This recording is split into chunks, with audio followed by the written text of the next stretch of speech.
Hello, my dear friends. How are you? I hope you are fine. Welcome to my channel, Law Scholars and Legal Issues. I am Advocate Vanita. I am presenting here again with another important topic that is related to CRPC. In the last previous class of CRPC, we have already discussed up to section 184 और उसमें हमने jurisdiction के regarding काफी concept को discuss कर लिया था. आज का हमारा जो लेक्चर है वो स्टार्ट कर रहे हैं हम, वो कर रहे हैं सेक्शन 185. जो रिमेनिंग पोर्शन रह गया हमारा 185, 186, 187 एंड 188, 189. तो 189 तक हमारा ये जुरिस्डिक्शन का कंसेप्ट होता है, 177 से लेके 189 तक, और उसके बाद फिर कॉग्निजेंस वाला कंसेप्ट आ जाएगा. तो आज के लेक्चर में हम ये 5 के 5 सेक्शन को कवर अप कर लेंगे. 185 क्या कहता है? Power to order cases to be tried in different session divisions. अब ये बात कर रहा है कि कुछ पावर है जो ऑर्डर करेगा, जिस पावर के तहत ऑर्डर किया जा सकता है केसेस को tried in different session division में. कौन ऑर्डर करेगा? कह रहा है notwithstanding anything contain in the preceding provisions of this chapter. इस चैप्टर के जो पहले के प्रोविजन के होते हुए भी, होने के बावजूद, नॉटविथस्टैंडिंग का मतलब है होने के बावजूद, द स्टेट गवर्नमेंट के पास यहाँ पावर है कि स्टेट गवर्नमेंट क्या कर सकता है, में डायरेक्ट कर सकता है दैट एनी केस और क्लास ऑफ केसेस, कोई भी केस है या किसी पर्टिकुलर क्लास है केसेस की, जैसे कि जुवेनाइल का मैटर हो गया या मान लो चाइल्ड मैरिज का मैटर हो गया, तो कुछ स्पेशल केसेस हैं committed for trial in any district में be tried in any session division. जो किसी डिस्ट्रिक्ट के अंदर जिसका ट्रायल चल रहा था उसको किसी भी सेशन डिवीजन में उसका ट्रायल चलाया जा सकता है. तो पावर किसके पास है? स्टेट गवर्नमेंट के पास. प्रोवाइजो कहता है कि such direction is not repugnant to any direction previously issued by the high court. ये जो पावर्स हैं, जो स्टेट गवर्नमेंट के पावर्स हैं, वो पावर्स पहले से कुछ हाई कोर्ट ने या सुप्रीम कोर्ट ने कोई डिसीजन दे दिया गया है. जो पावर सुप्रीम कोर्ट और हाई कोर्ट के पास है, उन पावर का रिपोगनेंट, विरोधाभास अगर वो पावर करती है तो वो पावर अप्लाई नहीं होगी. और अंडर दिस कोड और एनी अदर लॉ, चाहे तो इस कोर्ट में सुप्रीम कोर्ट हाई कोर्ट ने कोई ऑर्डर पास किया हो, कोई डिसीजन दिया हो, तो वो पावर जो है वो उससे डिफरेंस हो जाएगी. और अगर हम सीआरपीसी की बात करते हैं तो सीआरपीसी में सेक्शन 406, 407, 408 बात करता है ट्रांसफर ऑफ केसेस की. यही एक तरीके से बात यहाँ, और एक यहाँ भी ट्रांसफर किए जा रहे हैं एक तरीके से केसेस को, और उन केसेस के ट्रांसफर के हिसाब से जो है इसको बात कही गई है. ठीक है, तो ये थी पावर्स की बात है. किसके पास पावर है? ये सेक्शन 185 में स्टेट गवर्नमेंट के पास पावर है. इसके अलावा अगर हम एक और एग्जाम्पल को देखें, मान लीजिए कुछ एक सेशन कोर्ट्स है, इसको एग्जाम्पल के थ्रू मैं समझाती हूँ आपको कि कुछ एक ऐसे सेशन कोर्ट्स है जो स्पेशल पर्पस के लिए जिनको कोर्ट्स को एस्टेब्लिश किया गया है. स्पेशल कोर्ट्स है, जैसे कुछ कौन से स्पेशल कोर्ट्स है? आप मान लीजिए कि एज्यूम कीजिए सीबीआई है. सीबीआई के ट्रायल के लिए जो सेशन कोर्ट डिसाइड की गई है, ट्रायल के लिए जो सेशन डिवीजन रखा गया है, सेशन डिवीजन क्या होता है? डिस्ट्रिक्ट में होता है.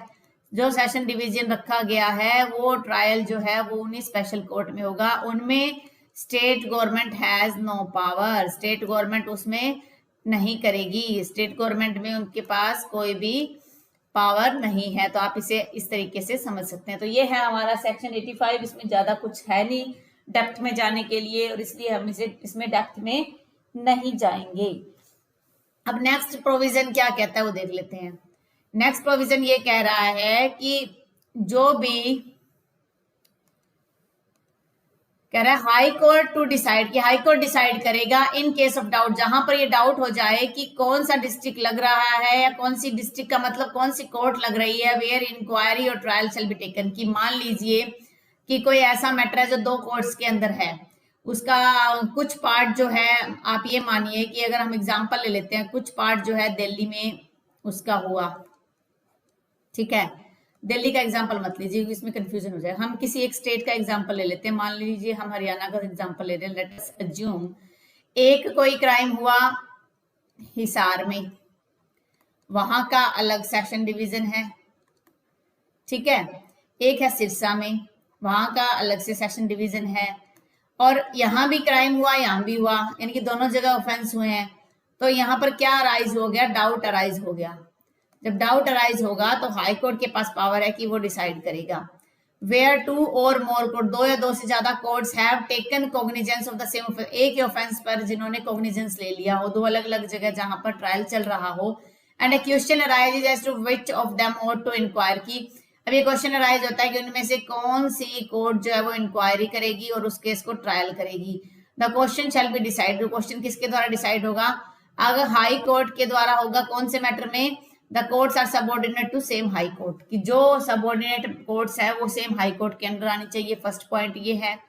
सेकंड पॉइंट की हम बात करें, if the courts are not subordinate to the same high court, अगर कोर्ट्स जो है सेम हाई कोर्ट्स के सबऑर्डिनेट नहीं है तो उस हाई कोर्ट के द्वारा within the local limits of whose appellate criminal jurisdiction the proceedings were first commenced, जहां पर पहली बार प्रोसीडिंग स्टार्ट हुई थी उस टाइम में, and thereupon all other proceeding respect that shall be discontinued, दूसरी प्रोसीडिंग जो है वो डिसकंटिन्यू हो जाएगी। इसका हम समझते क्या कहना चाह रहा है, ये देखिए।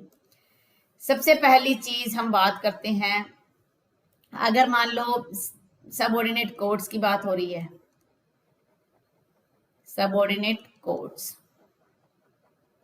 ठीक है, अगर वो सेम हाई कोर्ट के अंदर उनका अपीलेंट है, सेम हाई कोर्ट है तो कोई इश्यू ही नहीं है। अगर सेम हाई कोर्ट नहीं है, डिफरेंट है, डिफरेंट हाई कोर्ट है, तो ये मैटर कब उठेगा कि मान लीजिए एक जगह है हिसार, वहां ट्रायल चल रहा है, एक सिरसा है और एक है आप क्या समझ सकते हो कैथल है। मान लो यहाँ पर ट्रायल इसका चल रहा है, 3 जगह हो गया, तो इन तीनों का क्या है, एक ही हाई कोर्ट लगती है, high court of Punjab and Haryana high court, तो वो हाई कोर्ट डिसाइड कर देगी कि कहाँ पर ट्रायल होगा, ठीक है। इश्यू कहाँ राइज हो जाएगा, यहाँ पर मान लो एक जगह ट्रायल हो रहा है हिसार, सबसे पहले कमेंसमेंट कहाँ हुई, हिसार में, फर्स्ट कमेंसमेंट हिसार में हुई, उसके बाद केस रजिस्टर हुआ मान लो सिरसा में, फिर बात आती है जयपुर की। तो यहाँ पर कंफ्यूजन है, तो उस टाइम में क्योंकि ये तीनों सेम हाई कोर्ट में नहीं है, ये तो Punjab and Haryana high court के अंडर है और ये राजस्थान का मैटर है, तो उस मामले में जब फर्स्ट टाइम पे जो कमेंसमेंट हुआ, मान लीजिए ये फर्स्ट टाइम का मतलब है हिसार में फर्स्ट टाइम कमेंसमेंट हुआ, यहाँ पर उसका ट्रायल चलेगा और बाकी इन दोनों जगह क्या हो जाएगा, डिसकंटिन्यूड हो जाएगा, ठीक है, यहाँ पर डिसकंटिन्यूड हो जाएगा। ये बात कहना चाह रहा है सेक्शन 186। तो यही है मेन सिस्टम, इसमें ज्यादा कुछ लंबी चौड़ी कुछ हिस्ट्री वगैरह इसकी नहीं है, ज्यादा चौड़ी आप इसे नहीं मान सकते। फिर भी कुछ एक एग्जांपल्स है जो हम देख लेते हैं क्या कुछ है, कि एक आप एग्जांपल ले लीजिए कि एग्जांपल के तौर पर एक ही ऑफेंस है, एक कोई ऑफेंस है, कौन सा, मर्डर का ऑफेंस है, ठीक है। इसमें क्या हुआ, अलग अलग कोर्ट्स में प्रोसीडिंग है, वही एग्जांपल ले रही हूं मैं, हिसार और सिरसा, 2 जगह के एग्जांपल मैं यहाँ पर ले रही हूं। हिसार में क्या हुआ, कंप्लेंट पर केस फाइल हुआ, कंप्लेंट हुई, कंप्लेंट पर ये क्या है, पुलिस रिपोर्ट पर है, एक कंप्लेंट पे है, एक पुलिस रिपोर्ट पे है। तो जब ऐसा कोई मैटर आ जाएगा तो जो पावर है कि कहां पर ट्रायल होगा, पावर किसके पास है, पावर हाई कोर्ट के पास है, किस चीज की, to decide which court try the case, कि कौन सी कोर्ट जो है ट्राई करेगी उस केस को, तो ये इस कोर्ट पर ही डिसाइड होगा। तो ये बात ये कहना चाह रहा है, इसमें ज्यादा कुछ भी और मैटर नहीं है, ठीक है। तो उस मैटर में हाई कोर्ट के पास ही मैटर जो है जाएगा सेम ऑफेंस के लिए, अलग अलग जगह जब उसका ट्रायल हो रहा हो। अब आ जाते हैं हम नेक्स्ट प्रोविजन पे। नेक्स्ट प्रोविजन क्या बात कर रहा है, पावर टू इश्यू समन्स और warrants for offences committed beyond local jurisdiction, local jurisdiction के बियॉन्ड अगर मान लीजिए कमिट में हुआ है कोई ऑफेंस, उसके लिए पावर है कि उसके लिए इश्यू समन किया जाएगा और वारंट भी जारी होगा। कौन से मैटर में, when a magistrate of the first class sees reason to believe, सबसे पहले बात है यहाँ पर JMIC, रीजन टू बिलीव है उसका, that any person within his local jurisdiction has committed outside such jurisdiction an offence which cannot under the provision of 177 or 2185 inclusive or any other law for the time being be inquired into trial such jurisdiction but it's some under law for the timing in for tribal in India, कि कहने के मतलब है कि उसको ये reason to believe है कि वो जो पर्सन है उसके लोकल जुरिस्डिक्शन में था, उसने आउटसाइड जुरिस्डिक्शन में जाके कुछ क्राइम कर दिया है, तो उस मैटर में जहां पर कह रहा है कि जो लॉ है वो इंडिया में एनफोर्सेबल होना चाहिए। Such magistrate may inquire into the offence as if had committed within such, तो मजिस्ट्रेट उस मामले में इंक्वायरी करेगा कि जैसे उसी के लोकल जुरिडिक्शन में हुआ, और वो कंपल करेगा उस व्यक्ति को कि वो पेश हो जाए वहां पर, and send such person to the magistrate having jurisdiction, और उसके बाद उस व्यक्ति को भेजा जाएगा जहां उस केस को सोल्व करने के लिए ऑफेंस का ट्रायल चलाया जाएगा, वहां पर उसको सेंड कर दिया जाएगा। और if such offence is not punishable with death और इम्प्रिजनमेंट, अगर वो ऑफेंस जो है डेथ और इम्प्रिजनमेंट के लिए नहीं है, and such person is ready and willing to give bail, bail देने के लिए तैयार है, तो मजिस्ट्रेट क्या करेगा, टेक अ बॉन्ड, बॉन्ड ले लेगा without sureties for his appearance before the magistrate having, उसके सामने जहां पर उसका जुरिडिक्शन रहेगा। तो ये सेक्शन क्या बात कर रहा है, ये सेक्शन बात कर रहा है कि मजिस्ट्रेट को एक तरीके से एम्पावर कर रहा है कि जो आउटसाइड जो जुरिडिक्शन है, वो व्यक्ति आउटसाइड में कहीं भी वो व्यक्ति वो मिलता है, पर्सन फाउंड की बात हो रही है कि कहीं आउटसाइड कोई व्यक्ति आउटसाइड कोई ऑफेंस किया है और वो जुरिडिक्शन के अंदर वो व्यक्ति मिलता है, वो फाउंड है, दिया हुआ ना यहाँ पर देखिए, when a magistrate of the first class has reason to believe that any person in his local jurisdiction has committed outside such jurisdiction, whether within or outside India, चाहे इंडिया में किया चाहे बाहर किया, an offense which can not under the provision or time in first inquiry into try such jurisdiction, कि वो अपने jurisdiction में उसको ट्राई नहीं कर सकता, तो वो क्या ट्राइबल इंडिया है, तो वो क्या कर सकता है, वो उसके अंदर उसको पावर मिली गई है कि वो उसमें इंक्वायरी कर सकता है, और इंक्वायरी के बाद वो उसे व्यक्ति को वहां सेंड कर देगा, क्योंकि लोकल जुरिडिक्शन का वो व्यक्ति होना चाहिए। उसके बाद अगर आप समझे तो मजिस्ट्रेट में जो यहाँ पर पावर है ना 187 की जो पावर है वो कोग्निजेबल और नॉन कोग्निजेबल दोनों ऑफेंस के लिए पावर हो जाएगी, क्योंकि यहाँ पर वर्ड यूज हुआ है ऑफेंस। जब ऑफेंस की बात आता है तो कोग्निजेबल और नॉन कोग्निजेबल दोनों प्रकार के ऑफेंस की बात हो रहा है, ठीक है।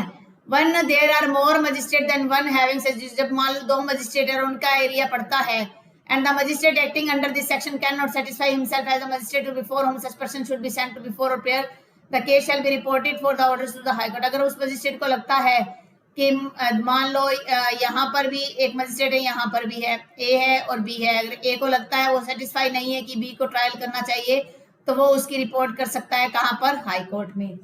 तो ये क्या कहना चाह रहा है, ये सेक्शन ये बात कह रहा है कि कोई भी व्यक्ति जो है वो आउटसाइड जुरिडिक्शन में कोई एक्ट कर लेता है और वो वहां पर पाया जाता है लोकल जुरिडिक्शन में, तो पावर है कि वो सम्मन और वारंट जारी कर देगा for the offence committed beyond local jurisdiction. Local jurisdiction से बाहर अगर किसी ने कोई क्राइम कर दिया, उसके लिए उस व्यक्ति को सम्मन जारी कर सकता है। किस व्यक्ति को सम्मन जारी कर सकता है देख लेते हैं। देखिए आप, ए व्यक्ति है, ठीक है, इसने क्राइम किया महाराष्ट्र में जाके, महाराष्ट्र में, और ये रहने वाला कहाँ का है, हरियाणा का। तो हरियाणा में जो नियर बाय मजिस्ट्रेट है उसके पास पावर है, नियर बाय मजिस्ट्रेट के पास पावर है कि वो इसको क्या कर देगा, ए को सम्मन कर देगा और वारंट भी कर सकता है, और उसके बाद मैटर को इंक्वायरी करके प्रॉपर कोर्ट में सेंड कर देगा। ये बात कहना चाह रहा है 187। इसका मतलब क्या है कि अगर उसके जुरिडिक्शन में वो व्यक्ति फाउंड है, वो वहां से निकल ना जाए, कोई अदर प्रॉब्लम ना क्रिएट कर दे, तो उस मैटर में कोर्ट जो है यहाँ पर क्या करेगा, उसको बुलाएगा, उसको सम्मन करेगा, वारंट करेगा, आप आइए और अपना, अगर आप बेल ले सकते हो तो जहां आपकी अथॉरिटी है, वहां जहां आपकी कोर्ट लग रही है वहां जाकर आप बेल ले लीजिए। ये बात इसमें कही गई है। इसके बाद एक और बात है कि जब यहाँ पर वर्ड यूज होता है ना ऑफेंस, ऑफेंस का मतलब यहाँ पर cognizable and non cognizable both offences आ जाएंगे। जब नॉन कॉग्निजेबल स्पेसिफिकली मेंशन्ड हो तो कोई इश्यू ही नहीं है, जब स्पेसिफिकली मेंशन नहीं है इसका मतलब दोनों आएंगे। तो ये है हमारा सेक्शन 187, और इससे नेक्स्ट सेक्शन हमारा बहुत इंपॉर्टेंट, उसको हमें ध्यान से समझना है। Now we talk about section 188 that is said that offense committed outside India, कोई ऑफेंस जो है आउटसाइड इंडिया कमिट कर दिया गया है, जैसे सेक्शन 4 आईपीसी में एक्स्ट्रा टेरिटोरियल जो जुरिडिक्शन की बात हो रही है उसकी ले लीजिए आप। आउटसाइड कोई ऑफेंस कमिट कर दिया तो उस मैटर में क्या जुरिडिक्शन होगा। When an offense is committed outside India, जब कोई ऑफेंस आउटसाइड इंडिया में कर दिया गया है, किसके द्वारा, सिटीजन ऑफ इंडिया होना चाहिए, whether on the high seas और एल्सवेयर, चाहे उसने हाई सीज में किया हो या कहीं और किया हो, कोई फर्क नहीं पड़ता।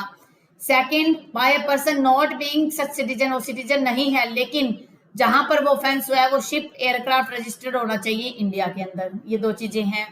ही may be dealt with in respect of such offence, उस ऑफेंस से related, as if it has been committed at any place within, तो ये माना जाएगा कि उसने कमिट किया है any place within India में, प्लेस कहीं उसने कमिट किया है, एट विच ही में बी फाउंड, जहां पर भी वो मिलता है। कहने का मतलब है जहां पर भी उसकी गिरफ्तारी होती है, जहां पर भी वो पाया जाता है, वहीं पर उसका ट्रायल चलेगा, उसका जुरिडिक्शन वही काउंट होगा। प्रोवाइजो कहता है not standing anything in any of the proceeding section में कुछ भी होने के बावजूद, no such offence shall be inquired into or tried in India except with the previous sanction. ये इंपॉर्टेंट लाइन है, इसमें प्रीवियस सैंक्शन चाहिएगी सेंट्रल गवर्नमेंट की। अब इसके अंदर कुछ पॉइंट्स हैं जो हमें समझना पड़ेगा, जो कुछ पॉइंट्स मुझे डिस्कशन करना इंपॉर्टेंट लगा उसको मैं आज आपके साथ डिस्कस करूंगी, और आपको जो अच्छा लगे तो बहुत अच्छी बात है, वरना देखिए मेरा टारगेट है, मैंने अपना एक कोचिंग स्टार्ट रखा है, एक तरीके से कोचिंग सेंटर की तरह आप समझ लीजिए। मेरे पास अब इतने सफिशिएंट सोर्सेज नहीं है कि मैं डिजिटल बोर्ड पे आपको करवा सकूं। जब सफिशिएंट सोर्स हो जाएंगे तो मेरी कोशिश रहेगी कि मैं डिजिटल बोर्ड पे ही आपको करवाऊं, जो आपको प्रॉपरली एक क्लासरूम का आपको फीलिंग आए। पर क्या करें, देखिए सभी के हालात उसको उसी हिसाब से वर्क करने के लिए मजबूर करते हैं। चलिए देखते हैं इसमें क्या है। पहली चीज है इसमें सिटीजन ऑफ इंडिया। पहले तो हम समझते हैं सिटीजन ऑफ इंडिया से पहले एक वर्डिंग है offence committed outside India. When an offence is committed, offence word कौन सा आएगा यहाँ पर, अगर हम इसको समझें ऑफेंस टर्म क्या है। ऑफेंस की डेफिनेशन है 2N में, 2N बात करता है ऑफेंस की। वो ये कहता है कोई भी एक्ट और ओमिशन, एनी एक्ट, चाहे तो एक्ट हो चाहे ओमिशन हो, या तो कोई ड्यूटी थी किसी की एक्ट करने की, उसने एक्ट किया नहीं, या उसने ना करने ड्यूटी होने के बावजूद नहीं किया, वो ओमिशन हो जाएगा। और कुछ ऐसा एक्ट उसने कर दिया जैसे मार पिटाई है, कत्ल है, ऐसा कुछ कर दिया है। एनी एक्ट, कोई भी ऐसा एक्ट किया, कोई भी ऐसा ओमिशन किया, मेड पनिशेबल बाय लॉ, वो क्या है, मेड पनिशेबल बाय लॉ है। ये बात करता है हमारा सेक्शन 2N। अगर वो मेड पनिशेबल बाय लॉ है तो वो क्या माना जाएगा, वो ऑफेंस माना जाएगा। अब यहां पर जब बाय लॉ है, लॉ के अंदर क्या आ जाएगा, एनी लॉ आ जाएगा, any law. It includes IPC and any other, कोई भी लॉ हो सकता है। एनफोर्स्ड इन इंडिया, यानी कि अप्लीकेबल होना चाहिए वो इंडिया में, अप्लीकेबल इन इंडिया। तो ऑफेंस की जब भी बात आएगी तो एक ऐसा ऑफेंस उस कैटेगरी में एक्ट और ओमिशन होगा which is made punishable by law in any law that is IPC और एनी अदर लॉ जिसमें कुछ पनिशमेंट का प्रोविजन दिया गया है। इसके बाद हम बात करते हैं सिटीजन ऑफ इंडिया की। यहाँ पर सिटीजन ऑफ इंडिया कौन है, क्या कोई दूसरे देश से आया हुआ व्यक्ति कुछ टाइम के लिए यहाँ टूरिस्ट है, क्या वो सिटीजन ऑफ इंडिया हो जाएगा। देखिए इसके लिए प्रोविजन है हमारे पास, आर्टिकल 5 है किसका, कॉन्स्टिट्यूशन का, और आर्टिकल 6 है। दोनों सेक्शन के, दोनों आर्टिकल के तहत जो व्यक्ति है वो क्या, सिटीजन ऑफ इंडिया माने जाएंगे। आर्टिकल 5 की जब बात करेंगे, सबसे पहली चीज वो बोर्न होगा, कि बोर्न है, यहाँ मैं शॉर्ट में लिखवा रही हूं, वो खुद बोर्न हुआ है, या any parent born in India, उसके कोई भी पेरेंट है, माता है, पिता है, वो इंडिया में बोर्न हुआ हो, या जो लास्ट 5 ईयर से ordinarily resident of India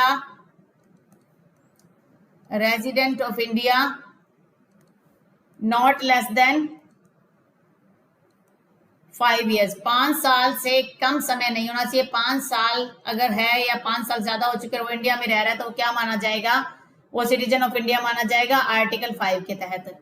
article 6 के तहत क्या है, who migrated to India from Pakistan, migrated to India, जो माइग्रेट होके आए हैं इंडिया में, migrated to India from Pakistan, वो भी क्या माने जाएंगे, सिटीजन ऑफ इंडिया माना जाएगा। ठीक है, ये तो होगी बात हमारे सिटीजन ऑफ इंडिया की। अब हम बात करते हैं हमारे नेक्स्ट पॉइंट की। नेक्स्ट पॉइंट क्या है, कह रहा है कि whether on the high seas और एल्सवेयर। हाई सीज का मतलब है कि एक लिमिट होती है हर एक कंट्री की, समुद्र में, हाई सीज के अंदर अगर उसने कोई एक्ट या ओमिशन कर दिया, एक्ट या ओमिशन लिखते में ऑफेंस कर दिया है, या आउटसाइड इंडिया में कहीं भी कर दिया है, या आउटसाइड इंडिया भी हो सकता है, आउटसाइड इंडिया दोनों चीजें होगी। फिर सेकंड पॉइंट कह रहा है कि मान लीजिए व्यक्ति जो है वो सिटीजन नहीं है, a person who is not a citizen, who is not a citizen of India, but not a citizen of India, but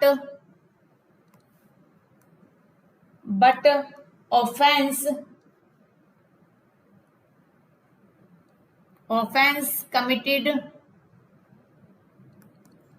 on any ship, कोई भी शिप है, एयरक्राफ्ट है, और ये शिप और एयरक्राफ्ट है वो रजिस्टर्ड इन इंडिया होना चाहिए, रजिस्टर्ड इन इंडिया होना चाहिए। तो ये बात इसमें कही गई है। अगर ऐसा कोई एक्ट हो चुका है तो उसके बाद क्या माना जाएगा कि वो व्यक्ति जो है उसने एक्ट किया है और उसका ट्रायल इंडिया में होगा। एग्जाम्पल ले लेते हैं हम, ठीक है।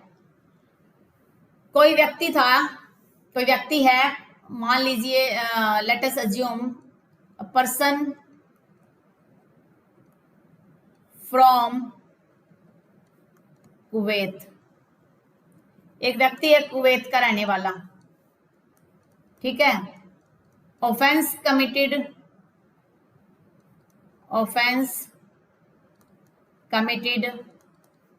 इन इंग्लैंड, ऑफेंस इंग्लैंड में हुआ। फाउंड इन इंडिया, वो मिला इंडिया में, तो क्या उसका ट्रायल इंडिया में होगा? Weather his trial will be held in India, क्या उसका ट्रायल इंडिया में होगा?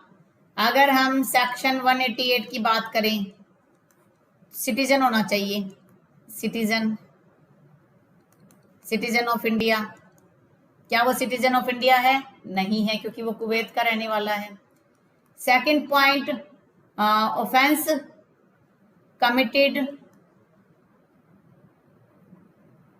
ऑफेंस कमिटेड ऑन शिप और एयरक्राफ्ट रजिस्टर्ड इन इंडिया, तो क्या उसने जो क्राइम किया वो रजिस्टर्ड इन इंडिया नहीं है, क्योंकि उसने इंग्लैंड में किया। तो इसमें क्या कहा गया कोर्ट ने कि उसका जो ट्रायल है वो क्या माना गया? इलीगल माना गया। ट्रायल क्या है? Illegal. in the view of section 4 IPC और सेक्शन 188 आईपीसी। जब सेक्शन 4 आईपीसी सीआरपीसी का जब सेक्शन 188 वर्क करेगा तो आईपीसी का सेक्शन 4 भी आएगा। जब सेक्शन 4 आईपीसी आप करोगे तो साथ में 188 भी आएगा। अब नेक्स्ट टर्म जो समझने वाली है वो है फाउंड। फाउंड का मतलब क्या है? फाउंड का मतलब कि क्या वो व्यक्ति जहां पर पाया गया तो वो व्यक्ति वहां डिस्कवर हुआ या एक्चुअली वहां प्रेजेंट था, वो काफी टाइम से वहां रह रहा था या वैसे ही वहां मिला। मान लीजिए फाउंड का मतलब है, फाउंड का मतलब हम समझेंगे वेयर अ पर्सन इज, इसका मतलब found doesn't mean that where a person discovered, जहां वो व्यक्ति मिला वो नहीं है। इसका मतलब क्या है? द पर्सन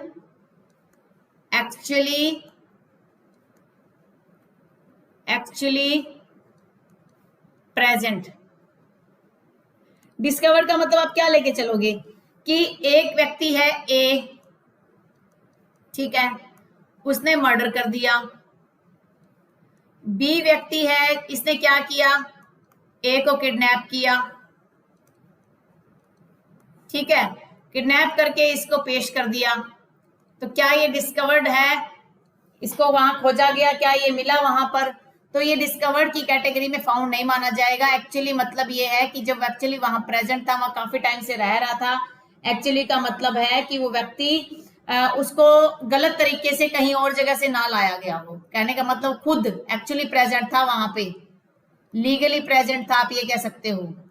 अगर किसी व्यक्ति को बाहर से उठा के आप लाओगे, फॉरेन से उठा के आप लाते हो और उसको कहते हो जिसने क्राइम किया इसको यहाँ पर आप डिस्कवर किया गया है, तो वो डिस्कवर नहीं माना, वो फाउंड नहीं माना जाएगा। वो क्या है, डिस्कवर्ड माना गया इलीगल तरीके से। एक्चुअली वो खुद होना चाहिए वहां पर बिना किसी इलीगल रीजन के। फिर इंपॉर्टेंट पॉइंट इसमें हमने क्या पढ़ा कि प्रीवियस सैंक्शन होनी चाहिए। सेंट्रल गवर्नमेंट की सैंक्शन के बिना कोई एक्ट नहीं किया जाएगा, कोई ट्रायल नहीं चलाया जाएगा। तो इसका मतलब ये है कि सैंक्शन इसलिए ली जाती है कि बार बार किसी व्यक्ति को सेम ऑफेंस के लिए जो उसका ट्रायल ना किया गया हो। अब बात करते हैं हम नेक्स्ट सेक्शन की, receipt of evidence relating to offence committed outside of India. कि कोई ऐसे ऑफेंस है आउटसाइड इंडिया किया गया, उसके रिसीट की बात हो रही है, एविडेंस को आप कैसे लेके आओगे।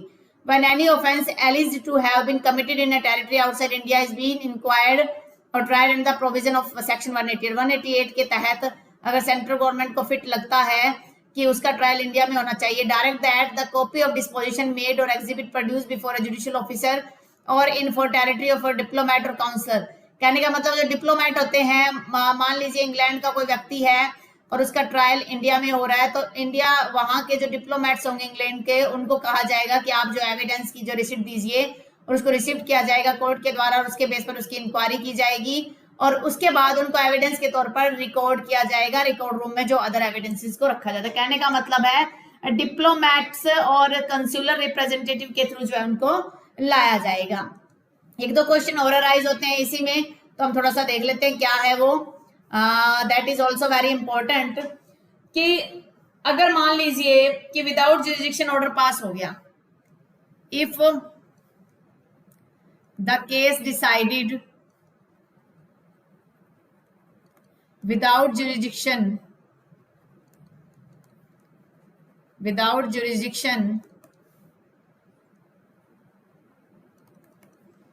whether it is illegal, क्या वो इलीगल हो जाएगा? ये इलीगल नहीं होगा, क्योंकि जो सेक्शन 462 है वो साफ तौर पे कहता है कि जब तक no prejudice, unless no prejudice, जब तक नो प्रेजुडाइज होगा, किसी प्रकार का भेदभाव नहीं है, तो ये नहीं माना जाएगा कि जो ट्रायल हुआ वो गलत हुआ था। तो उसमें किसी प्रकार का अगर मान लो जस्टिस नहीं मिला, कोई भेदभाव किया गया है, उस मैटर में जो ट्रायल है वो जो इनिशिएट होगा इलीगल माना जाएगा। अदरवाइज वो ट्रायल जो है इलीगल की कैटेगरी में फॉल नहीं करेगा। ये बात कहना चाह रहा है हमारा पूरा का पूरा ये प्रोविजन है जो 177 से लेकर 189 तक हमने कवर अप कर लिए हैं। अगर आपको लगता है कि मैंने कुछ पॉइंट्स यहाँ पर मिस कर दिए हैं या कुछ पॉइंट्स आपको रॉन्ग पढ़ाए हैं, तो आप प्लीज कमेंट जरूर करना, क्योंकि कमेंट के बिना क्या है ना, तो मुझे ये पता चलेगा कि क्या कुछ गलत मैंने बोल दिया है या गलत कुछ पढ़ा दिया है। और अगर मान लो कमेंट हो जाता है तो मुझे उसके लिए अपने आप में इम्प्रूवमेंट करने के लिए भी काफी हेल्प हो जाएगी। और कोरोना के इस टाइम पीरियड में आप अपना, अपने फैमिली मेंबर्स का, अपने नेबरहुड का ध्यान रखिए। Stay home, stay safe, stay healthy. Thank you for watching. Have a nice day.